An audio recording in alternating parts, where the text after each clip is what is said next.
Seperti biasa omongannya macam politisi, tapi ya namanya engagement, apa boleh buat, babi. Kenapa Masih gue selalu aja. dijahatin? Cima kalah mau di Bennett, atau kalau mau dimainkan bisa kasih lawan Aaron Clark, Haris Sofyan, Putra Abdullah, dan Ronald Sian. Dan katanya si Cima keras, terima kasih Los. Langsung dimasukin ke kandang Selen aja. Sio punya Cima OKF. Lawak masih aja dimainin, kalah terus. Ganti nama Bion Combat jadi Cima Combat. Cima Combat. Gara-gara Cima anjing. Welcome back to another video is special channel ya. Kita akan Q&A buat Beyond Madness 4. Ini Beyond dengan matchup influencer boxing yang paling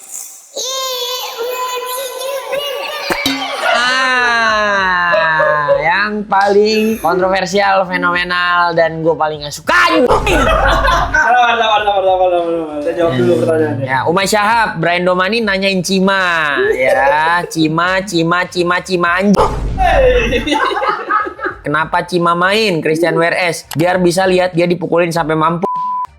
Biar bisa lihat dia lari-lari mutar ring. Yang terakhir, dia kan anak kesayangan Selas aja.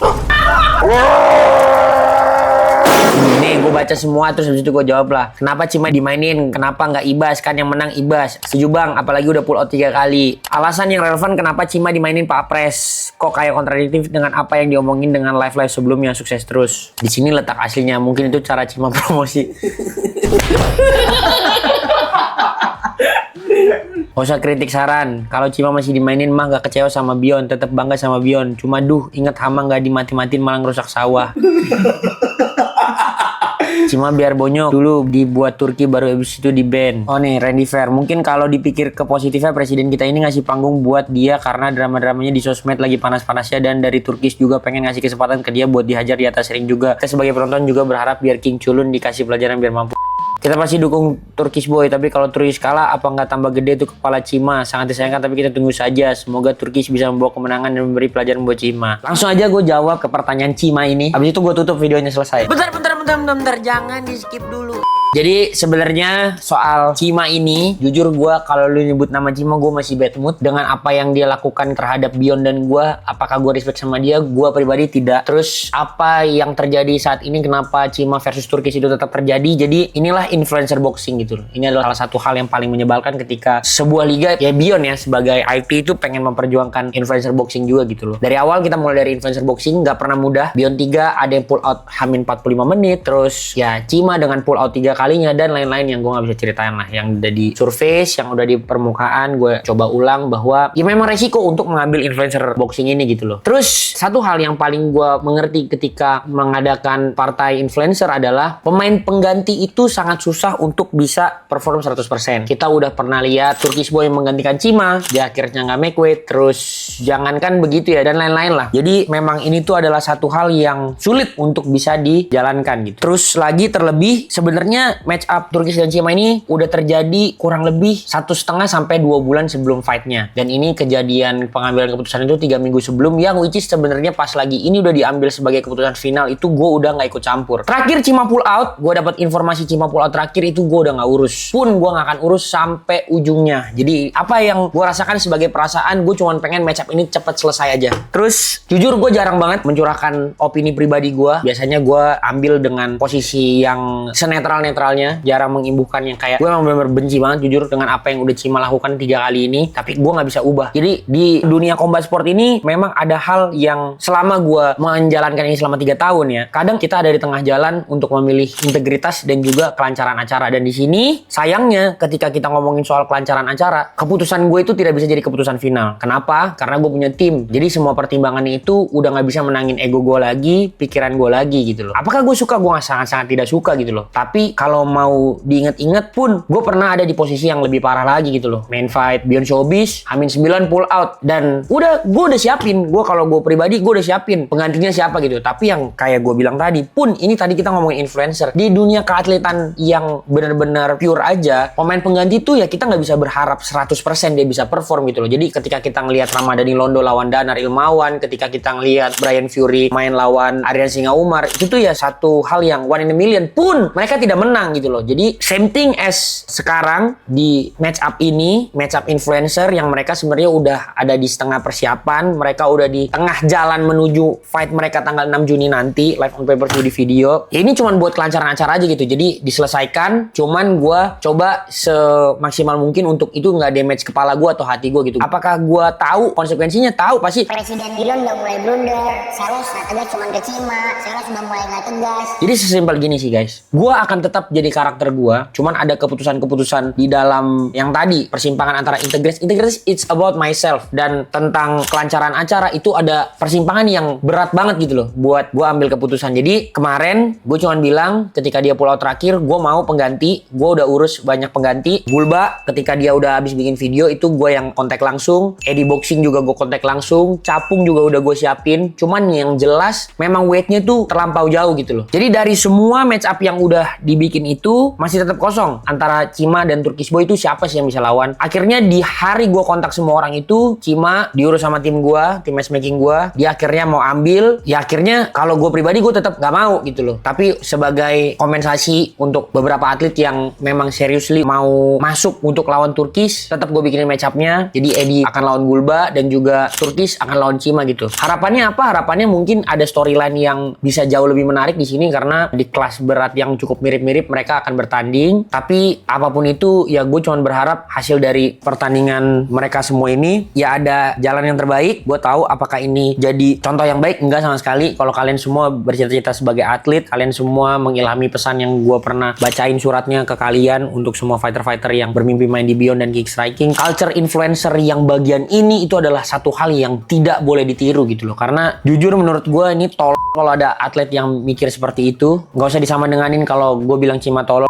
Emang menurut gue tetap mengganggu semua kestabilan acara ini. Tapi gue cuma mau ini selesai. Sisanya apapun itu gue nggak perlu ngomongin apa-apa lagi. Tinggal kalian lihat action gue aja lah. Jadi kenapa bisa sampai terjadi? Simply karena udah di tengah jalan. Gitu aja. Semoga kalian bisa mengerti, semoga efeknya apapun itu tetap baik, tetap yang terbaik. Apakah ini jadi contoh yang baik? Tidak. Jadi simply gue cuman mau selesain apa yang udah disiapin oleh tim gue di Beyond Mentas 4 ini. Semoga tetap lancar, semoga kalian semua yang mau nonton langsung jangan lupa ke Spike Airdome Pick 2. Kalian bisa langsung beli tiketnya di Geostix. Gue gak tahu ini diupload tiketnya masih ada apa enggak. Cuman yang jelas ini 2,5 kali lipat lebih besar daripada kita biasanya di Studio 6 MTech City. Semoga gemuruhnya luar biasa, semoga hasilnya luar biasa. Terus buat kalian semua jangan lupa beli pay-per-view. Di video gue tahu there is a flip side of a coin. Kalian pasti ada yang bahas, ada yang sama kayak gue mungkin gak suka sama tingkah lakunya Cima, ada yang suka juga ngelihat promotion run-nya karena ngelihat Cima bakal dipukul dan lain segala macem. Apapun itu gue berharap kalian tetap support. Semoga apapun yang gue jelaskan itu cukup jelas, dan gue gak bisa jelasin beyond anything of that gitu loh. Gue pun gak bisa jelasin tentang kasus-kasus terdahulu yang gue harus bring up gitu. Jadi pokoknya intinya itu penjelasan gue, semoga bisa terima. Terima kasih. Nih Hunter Sky, pertanyaan paling penting selama marah-marah di live dan bilang kecewa sama Kick Julun masih dikasih kesempatan. Apakah ini profesional atau karena perasaan? 3 kali pull out lo masih dikasih main. Kalau sempat Hamin 2 pull out, gokil. Bakal lebih rame dari Madness kayaknya kalau sampai terjadi. Anjing, amit-amit banget Hamin 2 pull out. Gila lu, stres pak. Bukan stres lagi, mau copot. Enggak, kayaknya gue amplekin Eddie, Gulba, Turkish main bertiga. Langsung ya. Tenang, ada sanctionnya itu. Aoki. Langsung telepon gua. Coach Rudy kan masih di Island. Jangan lupa nonton Island Fight ya guys ya. Tanggal 4, kita tanggal 6. Gua telepon coach. Tim coach. Kayaknya butuh ada satu fight pakai Aoki nih. 1 lawan 1. Lawan 1. Intinya ya tadi yang gue jawab ya, ini ya karena keprofesionalan sebenarnya, profesionalan dari sisi kita ya. Kalau profesionalan yang di luar dari sisi Beyond itu memang gak bisa diharapkan atau dipengaruhi cukup lebih daripada kapasitas orangnya masing-masing. Jadi ya memang yaudah, memang demi kelancaran acara. Jadi untungnya gue punya tim yang solid, kompak, mau tetap bikin ini terjadi. Maksudnya gak ngikut jadi yes man, gue moodnya gimana jadinya gimana gitu. Jadi ya gue happy juga gitu ya. Gue juga cukup coba sadar bahwa kita udah beberapa kali melewatin hal yang seperti ini dan pada akhirnya selalu kelancaran acara yang kita menangin. Walaupun kalian akan ngelihat integritas gue pribadi apalagi ya rada-rada tercoreng, tapi semoga kalian tetap bisa nikmatin lah, itu aja sih sebenarnya. Cima kalah mau di Bennett atau kalau mau dimainkan bisa kasih lawan Aaron Clark, Harry Sofyan, Putra Abdullah dan Ronald Sian. Dan katanya si Cima keras, terima kasih Los. Langsung dimasukin ke kandang Selen aja. Gak usah lawan orang, lawan harimau langsung. Cima lagi, cima lagi. Intinya gini guys ya, kalian bilang minta gue ban. Gue tuh bukan tipe orang yang ngeban begitu, dan gue nggak bilang, oh dia di ban gitu. Oke deh, gue gak suka. Gak sedendam itu gue guys. Gue kesel sama Cima ya, gue kesel sama Cima. Lu tahu gue kesel sama Cima. Sekali-kalinya gue juga ngomong kan, gue kesel sama salah satu orang.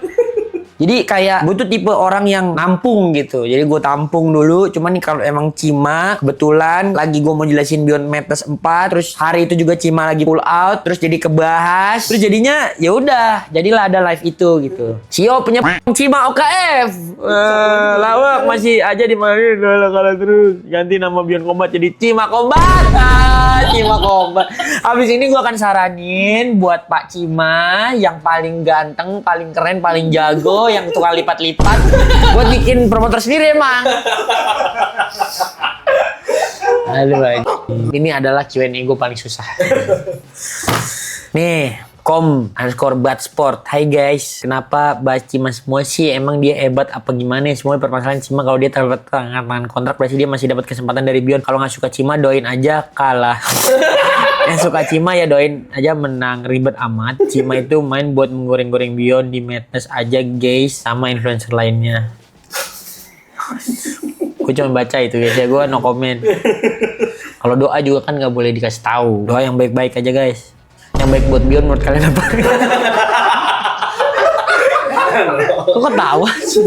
Rata-rata komenannya bahasnya tentang Cimoy. Kami ingin penjelasan yang relevan, masuk akal, dan mohon tegas Pak, karena apa yang Bapak sampaikan saat live berbanding terbalik dengan apa yang terjadi sekarang. Mohon beri alasan untuk penjelasan yang sangat masuk akal. Mungkin ada hal yang tidak terpikirkan oleh kami. Ya intinya itu tadi gue udah jelasin semuanya. Gue harap semuanya bisa jelas. Jadi memang terkadang di persimpangan antara integritas dan kelancaran acara tuh sesulit itu guys untuk bisa kita mengimbangi, memfasilitasi, dan memilih outcome yang terbaik dan less damage intinya gitu. Lanjut, setelah Grand Prix sabuk GP-nya dikemanain? Apakah diperbutkan kembali atau dibuat Grand Prix untuk tahun depan? Dan misalnya pemegang sabuk GP kalah dalam fight, apakah sabuk tersebut pindah ke yang menang? Jadi sabuk GP itu sama dengan sabuk Undisputed Kickstriking World Champion ya guys ya. Jadi ketika mereka dapat sabuk itu akan bisa direbutkan lagi oleh kontender-kontendernya dari peringkat 1 sampai 10 tuh guys ya. Jadi seperti layaknya kalian lihat sabuk-sabuk yang ada di liga besar. Apakah Grand Prix akan terjadi lagi? Gue berharap yang terbaik aja lah. Gue nggak tahu apakah itu perlu dilakukan lagi atau enggak. Cuman yang jelas gue udah bikin standar-standar tertentu. Oh ini perlu nih kita adain Grand Prix lagi. Oh ini enggak nih gitu. Cuman intinya gue adain Grand Prix ini literally to make meaning to the belt. Gue bukan cuman mau bikin belt yang mewah. Gue bukan cuman mau bikin belt yang tulisan Beyondnya gede. Gua mau bikin belt yang ketika fighter itu dapetin belt itu dan ada 8 orang lainnya untuk memperebutkan sabuk itu tahu betul arti sabuk itu tuh apa. Malam Grand Prix itu akan jadi malam yang seperti apa. Jadi itu semua akan tercurah ke belt tersebut gitu. Jadi kalau misalkan kalian mau lihat arti dari belt itu, ketika atlet yang memenangkan belt itu, dia akan lihat belt itu dengan gue berjuang satu malam 3 kali fight, gue biarin rasa-rasa sakit yang ada di badan gue. Ada 20.000 orang yang mungkin ada yang dukung gue, ada yang gak dukung gue, tapi mereka semua melihat gue membuktikan bahwa perjuangan gue gak sia-sia. Gue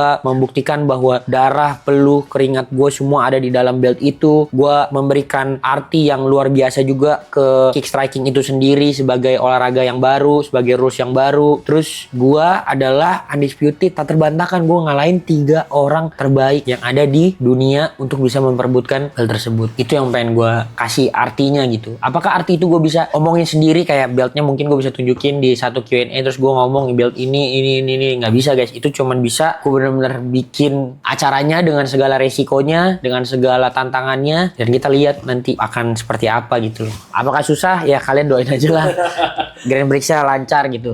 Karena apapun yang kita kerjakan selama 6 acara 1 tahun ini ya semua ujungnya itu akan di Grand Prix guys. Dan akan ada pengumuman antara Beyond 8 lah. Gue akan bikin pengumuman Dan saran gue fighter kita ajarin bahasa Inggris juga. Gue setuju banget. Ini adalah cara gue dulu belajar bahasa Inggris. Jadi gue mencoba mensimplify gimana caranya belajar bahasa Inggris dengan baik dan benar. Ini gue juga ke beberapa atlet yang bisa gue reach out langsung. Gue akan kasih tahu bagaimana caranya belajar bahasa Inggris dengan cara gue. Gue selalu kasih tahu ke mereka, beli satu kamus Oxford, kalian belajar 5 kata setiap hari aja. 5 kata setiap hari dengan gimana caranya pakai di kalimat. Kalian satu hari kalian belajar 5 kata, dalam 5 hari kalian belajar 25 kata, dalam 10 hari kalian belajar 50 kata, dalam 365 hari kalian udah bisa bahasa Inggris. Itu yang gue bilang. Jadi semoga bisa kejadian, karena ya kalau mimpi gue, karena kita ada di liganya di Indonesia, ya fighter luar pun bukan cuma bisa bahasa Inggris gitu loh, tapi bisa bahasa Indonesia juga. Karena kalau misalkan kayak ini sekarang ada newcomer kita, 2 world champion dari Turki, Yusuf Polat sama Serdar Sagic, mereka bisa bahasa Inggris guys.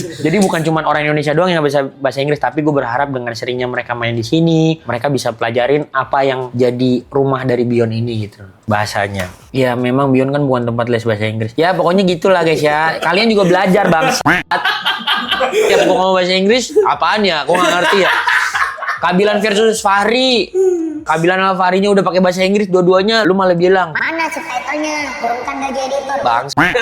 Bang, buat kayak crowdcam artis atau orang terkenal kayak di UFC, itu tugas clipper. Itu tugas clipper ah. Pasti kesorot kok, kalau kan tim kita tim broadcast TV juga pasti kesorot. Kalau ada orang-orang yang terkenal tuh pasti kesorot. Cuman tuh masa kita yang kompil guys ya. Itu tuh mau memajukan atlet, bukan memajukan penonton. Apakah ada fighter dari luar lagi yang akan bergabung mungkin dari fighter Belanda, Argen dan lain-lain guys? Pokoknya kalian akan melihat dedikasi seorang Yusuf Marcellus dan juga tim dari Beyond Combat untuk bisa melengkapi roster GP sepantas-pantasnya, secepat-cepatnya, sesuai pada batasannya, dan kalian akan menikmati itu di Beyond World Grand Prix di Beyond 9 guys ya. Pokoknya pantengin aja terus, kalian akan lihat. Ih, set. Ini kita geser dulu yang Turki-Turki nih.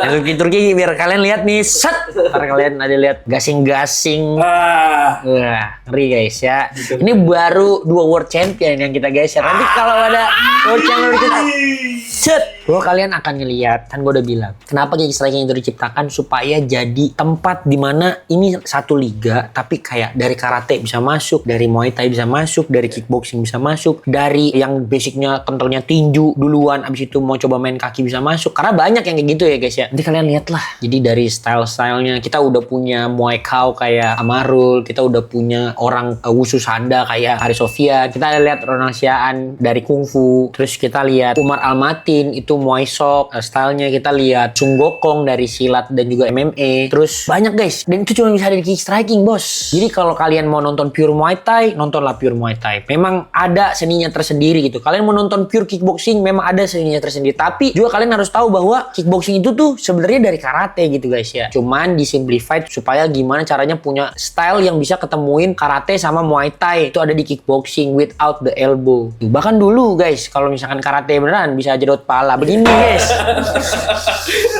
Itulah. Jadi kalau kalian ngelihat sekarang the real art of kick striking kayak yang orang komen-komen, itu memang real, cuma bisa terjadi di kick striking gitu loh. Contohnya yang kalian lihat di Eren kemarin main lawan Azwan Cewil, kalian lihat Umar versus Frankie, terus kalian lihat ya pokoknya banyak guys, karena itu memang cuma bisa ada di kick striking yang gitu-gitu gitu loh. Saran Pak, fighter Indonesia kan diketemuin sama fighter luar biar nentuin kualitas mereka. Nah, tapi harus diketemuin juga dong Indo sama Indo biar kita tahu siapa yang terbaik buat mereka wakil Indonesia. Kalem. Gue gak usah jawab panjang-panjang kalau itu mah. Kenapa ada nama-nama yang tidak masuk ranking? Ranking hanya terbatas sampai 15. Sisanya akan jadi unranking. Ya guys ya, udah itu aja. Saran los buat 2 streaming kayak MPL gitu, khusus bahasa Indonesia, bahasa Inggris di next event supaya pas Beyond 7 rada nabrak gitu. Sardo bahasa Indonesia, Mirko bahasa Inggris, next event buat 2 streaming. Oke, kalau gitu ditampung, tapi jangan metes ini ya. Sabar dulu. Yang jelas Grand Prix bakal begitu. Tenang, kalem ya. Adli.zm. Ini adalah satu hal yang menurut gua sangat visioner dari penonton-penonton Beyond Mania ya, luar biasa nih. Los, ketika semua sudah berubah dan jelas nanti pastinya banyak fighter dari luar dan mungkin bisa saja nanti di setiap Beyond selanjutnya tidak ada fighter Indonesia dalam partai tersebut. Nah, pasti banyak penggemar yang menjadi kurang mengikuti karena fighter tanah air yang mungkin dikit dimainkan. Nah, apakah lu sudah siap ketika mungkin saja pasar Indonesia mengurang, namun di sisi positif lu akan menambah pasar global, namun lu tahu sendiri pasar Indonesia begitu luas. Mohon maaf, gue hanya menanyakan apa yang di pikiran gue. Luar biasa banget nih ya. Gue kasih tahu guys, apa yang terjadi di sisi sekarang itu. Mungkin kalian ngelihat banyak fighter Indonesia yang ada yang layak, ada yang belum layak diadu di kancah internasional gitu ya guys. Tapi itu sifatnya liga. Apakah liga yang sekarang terjadi, gue bilang kayak Mungkin banyak liga-liga yang ngomong, gue adalah liga terbaik di dunia. Belum. Ya gue nggak bisa ngaku itu terlebih dahulu gitu loh. Gue masih 3 tahun, gue tahu prosesnya seperti apa. Cuman yang jelas kita ada beberapa fighter yang memang udah on board sama kita. Sampai udah ada yang bikin Arthur Beyond Striking League. Itu udah lumayan banyak tuh fighternya. Jadi gini guys, apa yang kita lakukan ini kayak antibiotik, kayak bikin vaksin gitu. Ketika ini terjadi terus menerus akan ada nanti muncul 1-2 fighter dari Indonesia yang akan tahan banting, tahan uji gitu guys. Jadi gue berharap juga buat semua fighter-fighter Indonesia yang nonton ini, terkhususnya fighter Indonesia ya, kalian udah di jalan yang tepat. Ini memang terjadi karena industrinya begitu cepat. Industri profesional ini nggak pernah sekeren ini. Banyak promotor, banyak orang yang mau ambil andil, banyak panggung untuk lebih menunjukkan tajinya buat fighter-fighter. Pun kita juga udah Beyond sendiri nih, Beyond as a company mau lebih dedikasi lagi untuk bisa kasih panggung mungkin yang nggak selevel Madness, yang nggak selevel Showbiz, tapi bisa nambahin rekor fighter. Karena sebenarnya fighter Indonesia itu benar-benar cuma kurang di pengalaman guys. Tapi secara fight style kita tuh unik, beraneka macam ragam. Karena ya gitu, banyak fighter-fighter yang memang beradu nasibnya di amatir. Contoh kayak Haris Sofyan deh, kita kasih contoh. Dulu dia dari tinju, tapi mau nggak mau dia harus cari industri atau cabur yang dia bisa survive lebih lama, yang bisa menghidupi hidup dia. Ya akhirnya dia pindah ke Wushu Sanda. Walaupun dulu dia juga pernah di kickboxing. Karena zaman dulu profesional scene tuh nggak sebagus sekarang. Jadi gue happy banget sekarang banyak acara yang kayak Beyond. Gue berharap juga Striking bisa lebih menyebar lagi. Tapi ya pelan-pelan lah. Gue butuh dedicated league buat itu gitu loh. Terus sekarang ada promotor-promotor Muay Thai, promotor-promotor kickboxing, promotor-promotor boxing, amatir, promotor boxing universitas. Gue tuh kalau bisa in touch, gue in touch guys. Kalau apapun yang niatnya baik buat fighter, gue oke. Walaupun ada niatnya nggak baik ke gue bodo amat juga. Jadi tapi gue kasih tahu guys ya, gue happy banget industrinya kayak gini. Gue cuman mau kita semua tuh dukung aja industrinya guys. Karena seperti yang gue bilang, gue bukan mau Striking jadi rules nomor 1 di dunia. Kalau one day itu terjadi, ya udah nggak apa-apa. Kayak yang gue bilang juga, kalau kalian pengen nonton Striking tapi nggak ada, nonton yang lain guys. Nonton Muay Thai, nonton kickboxing, nonton boxing, nonton Wushu Sanda, nonton karate, nonton silat, tonton guys. Karena apa kata Aldi Taher, semua rules with Allah. Itu.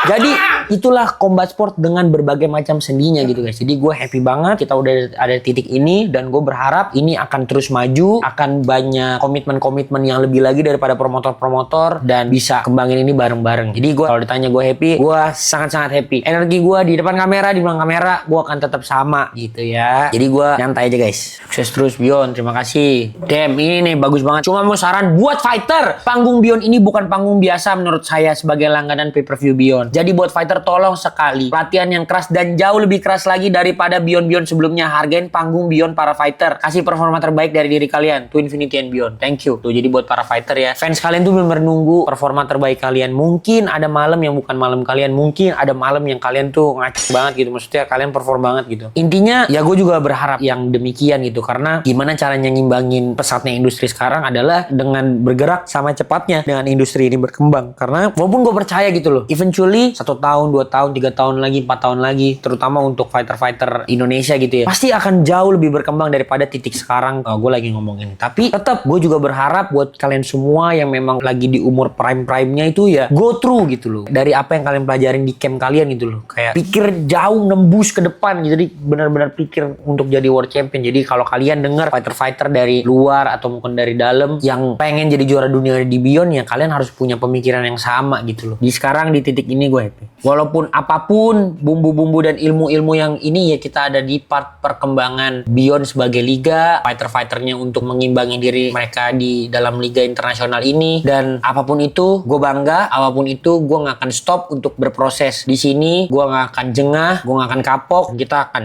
gas terus. Dan buat kalian semua Beyond Mania, kalian luar biasa banget. Gue happy banget kalian tuh. Clipper tuh banyak banget yang gila-gila, sumpah. Kalau kalian setiap gue live ditanyain top 3 Clipper bang, top 4 Clipper, top 5, sampai 15, sampai 200 juga gue gak bisa selesai sebutin satu-satu karena kalian setop itu guys. Per kemarin gue meeting di kantor TikTok, gue baru tahu bahwa kita punya hashtag Beyond. Hashtag Beyond Combat guys. Orang upload yang berhubungan dengan Beyond belum tentu pakai hashtag itu, tapi yang pakai hashtag itu terkumpul. Kemarin pas lagi kita juara Sport Partner of the Year itu kita ada di 35 miliar views. Fast forward nih, itu terakhir Beyond 6 tahun lalu kan. Ini kita baru di Mei, bulan 5. Kita di 80 miliar. Fun fact, hashtag Beyond Combat adalah hashtag combat sport nomor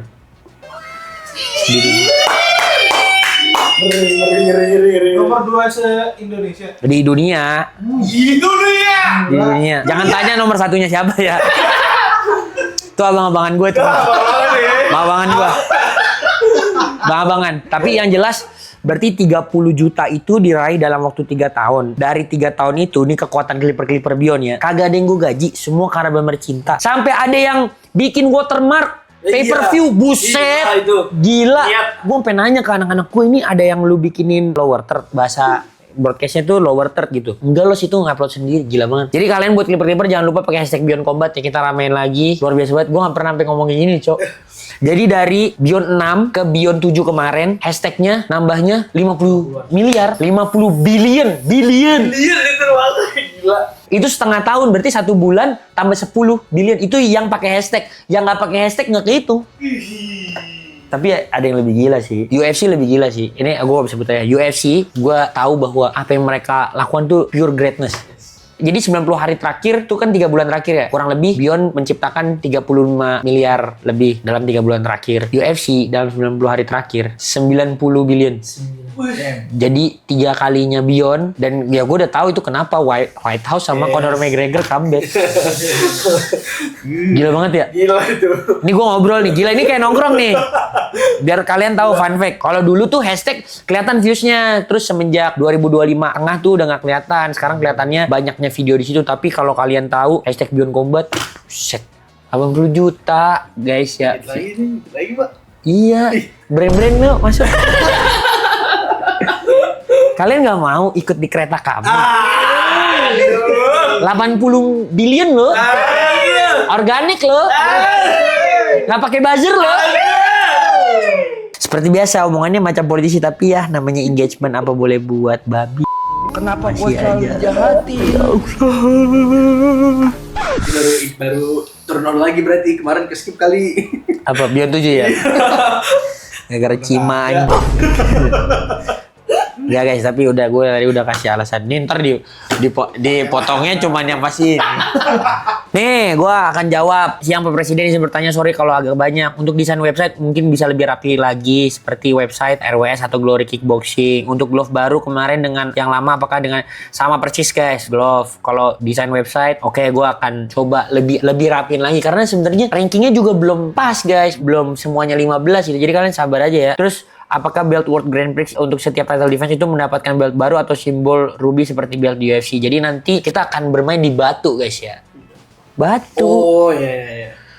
Lebih mahal batu guys daripada bikin belt baru. Belt baru mahal, tapi batu guys ya. Jadi kan kalau kalian lihat orang nikah kan dikasih cincin dong, batu dong, nggak dikasih belt dong. Will you marry me? Ayo nikah kan. Gitu guys, jadi biar satu belt itu jadi legacy dan tandanya tuh nggak akan pernah berubah gitu. Kecuali fighternya bisa jadi double champ, triple champ, tapi belum lah, masih jauh guys, double champ, triple champ lagi. Nah, fight card Madness aja udah gacor papres, apalagi showbiz nanti. Jadi pertanyaan gue adalah, apakah di Madness ke depan ada perebutan sabuk atau cuma di showbiz doang? Mungkin saja, karena sabuk kan sekarang baru cuma satu. Belt Asian Kick Striking yang diraih oleh putra The Prince Abdullah. Dari si Aris nih, tolong Pak itu Nelson awasin bener-bener jangan sampai miss weight lagi, apalagi makan pecel lele sama rendang di Hamin 1. Nelson tuh Grand Prix. Oh, dia mau nyonya ke Grand Prix. Gue no comment guys. Kita lihat aja nanti dia performanya gimana ya. Nih, Beyond Combat fans, sarannya harus lebih pecah lagi arenanya dan untuk setiap detail pertandingan harus kelihatan biar para buzzer enggak titik-titik begitulah Pak. Ya, aman. Kelas berat di Beyond sekarang kan ada 5, yaitu flyweight, bantamweight, featherweight, lightweight, dan welterweight. Apakah kedepannya ada tambahan kelas berat lain, contohnya middleweight, light heavyweight, dan heavyweight? Masih belum tahu guys ya, karena untuk pertanggungjawaban liga itu memang harus benar-benar luar biasa presisi pekerjaannya. Jadi setiap liga yang terisi itu Beyond sebagai IP atau sebagai organisasi harus bisa punya jadwal yang pasti buat fighternya bisa main. Jadi kalau gua pribadi, kalau liganya terlalu banyak, itu akan jadi bumerang kembali ke Beyond gitu. Sekarang kan kapasitasnya masih 6. Tahun depan juga gue masih belum tahu apakah bisa lebih dari 6 atau enggak. Jadi gue memang harus properly urus ini dengan sangat baik. Apalagi banyak juga dari kalian yang minta liga perempuan. Itu another thing lagi. Jadi menurut gue alangkah baiknya memang kita harus pelan-pelan gitu ya. Kalau kalian minta gue light heavyweight dan heavyweight gitu juga, gue bingung. Karena sebenarnya udah ada rumahnya sendiri-sendiri guys ya. Fight card fighter yang gede-gede gitu tuh kalian bisa nonton Glory, kalian bisa nonton Glory, kalian bisa nonton UFC Glory gitu. Itu banyak banget fighter yang gede-gede kayak gitu guys. Cuman gue tahu kalian semua pengen fighter-fighter yang gede-gede gitu ada di Beyond, tapi ya sabar, gue nggak tahu perkembangannya bakal gimana. Cuman yang jelas kita fokus ke yang ada dulu. Jadi biar kalian juga tahu, gue nih bukan cuma mempromosikan Beyond gitu. Kalian kalau mau nonton yang gede-gede gitu buat jadi referensi itu kalian bisa nonton yang belah-belah sana gitu. Oke guys, terima kasih buat kalian semua yang udah nonton. Intinya seperti itu. Terima kasih atas 1000 pertanyaan yang udah ada di sini selama 4 jam terakhir. Gue cuman mau bilang buat kalian semua, Beyond Mania enak banget ya. Gara-gara Kicau Mania nih jadi ada nama fans Beyond Mania. Gue suka banget namanya. Buat kalian semua Beyond Mania, gue cuman pengen kasih tahu bahwa gue happy banget kita semua bisa ada di titik ini. Banyak hal yang gak mungkin kita udah jalanin bareng-bareng. Terutama di Beyond 7 kemarin, kalau gue boleh review tuh bener-bener gila banget guys. Gue pernah ngerasa sedeg-degan itu. Satu, kita bikin di tempat orang. Dua, apa yang kita lakukan itu secara production, secara apa tuh udah jauh banget dari apa yang kita lakukan di Indonesia. Karena ya satu dan lain hal lah, gue gak bisa ceritain. Bikin production di Malaysia tuh mahal banget. Jadi kalau misalkan emang kita mau bikin acara di Malaysia lagi, ya kita butuh bener-bener partner yang tepat, kita butuh vendor yang tepat. Jadi buat kalian semua, I am open, we are open, Beyond Combat. Buat semua orang-orang yang ada di Malaysia, we are happy to help another showbiz again di Malaysia. Semoga bisa terjadi. Terus apapun yang berseliweran saat ini, excitednya kalian, gue happy banget dengan bagaimana kalian melakukan penerimaan tentang apa yang terjadi di Beyond dari awal sampai sekarangnya. Gue gak nyangka kalian sekuat itu sebagai fanbase. Gue sangat-sangat bersyukur dengan apa yang kalian sudah lakukan selama ini. Gue cuma berharap Beyond Mania, kalau ada kekecewaan yang kalian rasakan, gue bisa kasih penjelasan terbaik, gue bisa kasih pelipur lara terbaik. Mungkin gue tahu gak semua yang kalian inginkan itu bisa terjadi, pun apa yang gue inginkan gak bisa selalunya terjadi, pun yang perseorangan gue dan tim pengen inginkan tuh gak bisa semuanya terjadi. Tapi gue bener happy banget, we are on a very right track, dan kita akan tutup tahun ini di Grand Prix nanti. Gue berharap excitementnya akan terus bertambah lagi. Terus kalian semua tetap solid apapun yang dilakukan di luar sana.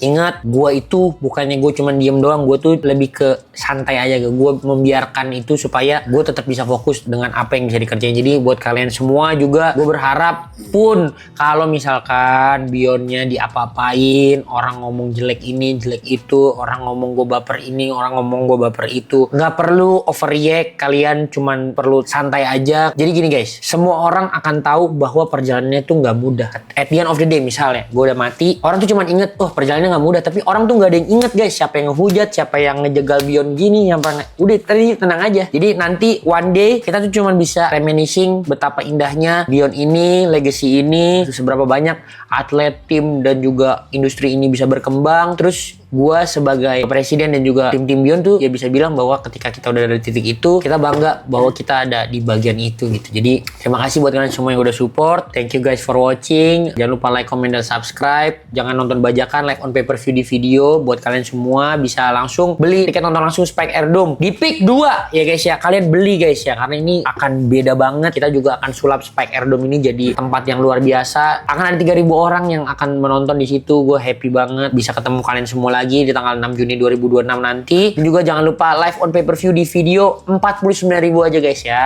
Jadi kalian semua kan nanya pasti naik nih karena fight cardnya udah internasional semua. Bener, punten. Tapi intinya gue juga nggak mau yang terlalu gimana banget. Gue akan tetap bedain harga Madness dan juga harga Showbiz. Semoga kalian semua bisa enjoy apa yang kita serve di sini. Gue bener-bener thank you banget. Jadi jangan lupa live on pay-per-view di video 49.000 di Indonesia, 15 ringgit di Malaysia, dan juga $5 di seluruh dunia ya guys ya. Jadi terima kasih. Jangan membajak karena nanti udah ada orang-orang yang bakal dipenjarui. Tapi jujur Beyond 7 udah rada lumayan. Walaupun sekali ada yang ngebajak, viewsnya 200.000, 300.000, 400.000. Tapi di sini nggak ada yang marah-marah bajakan sih, karena mungkin udah lebih sedikit ya. Terima kasih buat kalian semua juga yang udah bantuin. Semoga kalian suka merchandise-nya, dikirimin sama tim Beyond yang udah jadi agent pembasmi bajakan. Terus gue happy kita ada terus tetap bisa melestarikan apa yang kita bisa handle. Dukung terus Kick Striking sampai mendunia. Dukung terus juga apa yang kita kerjakan dengan influencer boxing gue. Dengan tenaga gue berusaha sebaik mungkin supaya tempat kita mulai, gue bisa melestarikan ini sejauh yang gue bisa. bisa gitu. Jangan lupa kalau kalian lihat di fight card akun-akun fighter Indonesia, Malaysia, Turki, Iran dan lain-lain. Ntar kalau gue sebut ntar kalian tahu yang mana. Ya. Makasih.